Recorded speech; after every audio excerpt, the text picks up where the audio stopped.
I can't put two words together. If I had come in here as a journalist, I should have interviewed myself, and had 2 columns in every evening paper. As it is, I am giving away valuable copy by telling my story over and over to a string of different people, and I can make no use of it myself.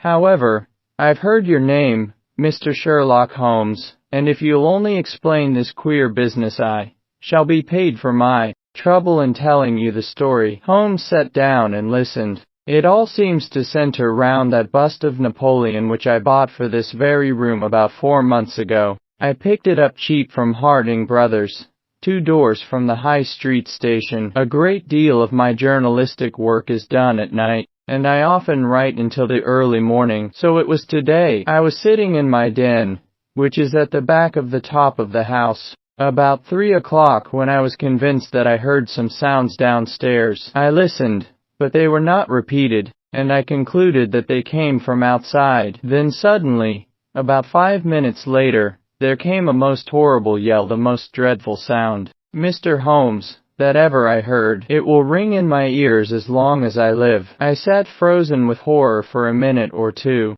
Then I seized the poker and went downstairs. When I entered this room, I found the window wide open, and I at once observed that the bust was gone from the mantelpiece. Why any burglar should take such a thing passes my understanding, for it was only a plaster cast, and of no real value whatever. You can see for yourself that anyone going out through that open window could reach the front doorstep by taking a long stride. This was clearly what the burglar had done, so I went round and opened the door. Stepping out into the dark, I nearly fell over a dead man who was lying there. I ran back for a light, and there was the poor fellow, a great gash in his throat, and the whole place swimming in blood. He lay on his back, his knees drawn up, and his mouth horribly open. I shall see him in my dreams. I had just time to blow on my police whistle, and then I must have fainted, for I knew nothing more until I found the policeman standing over me in the hall. "Well, who was the murdered man?" asked Holmes.